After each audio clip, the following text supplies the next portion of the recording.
महिमा यगम अपार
मां रंभावती पोपी में उंगली पति जोड़ से दिन जोड़ जोड़ के हफ्ता बनावे है, हफ्ता जोड़ जोड़ के महीना मनावे है, महीना जोड़ जोड़ के साल बनवे है। भगवान 12 साल बेटा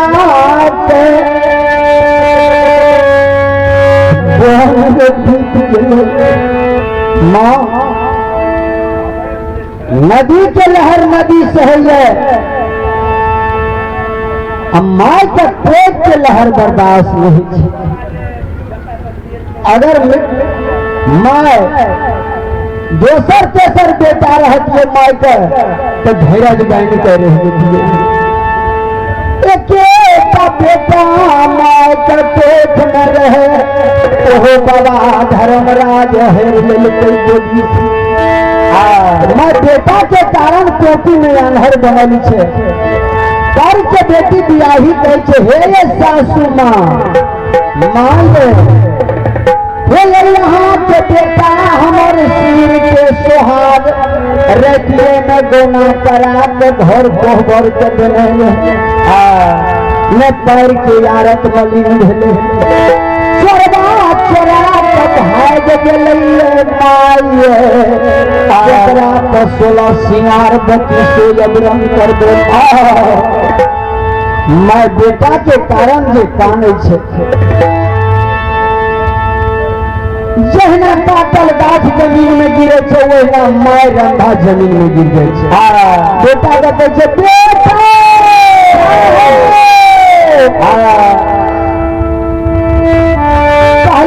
खर्चा को चिंता मत करी हो हरिजी बरात हो ध्यान उपाय करते है तेर भूमि देख ली हो परमा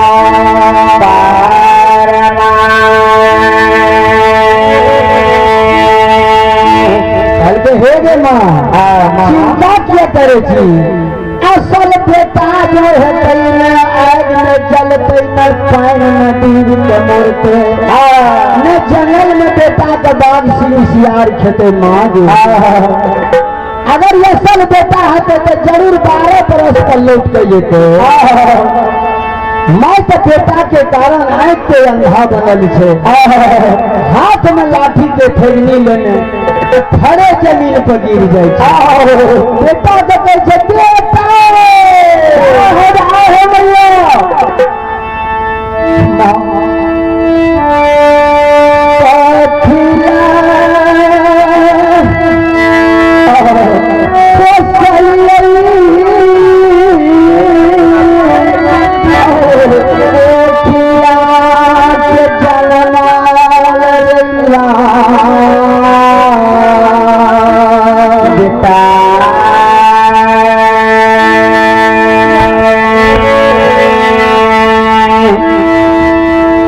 अगर जब दोसर बेटा माई के देखिए तो ओकरे ने देख कर धैर्य बांधती है।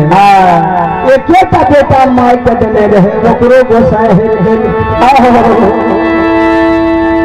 से बाबा हे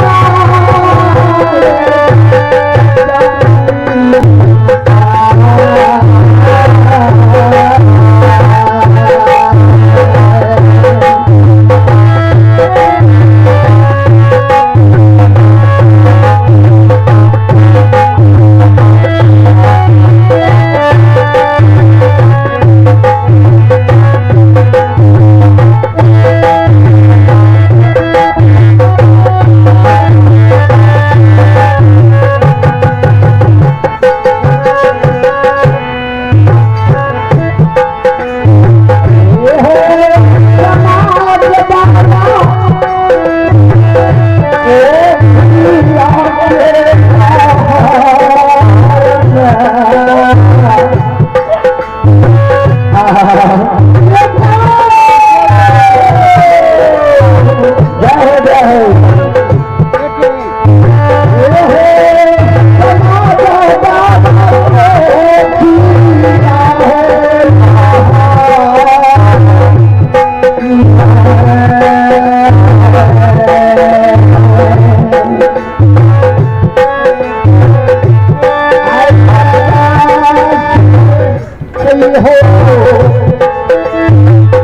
बाबा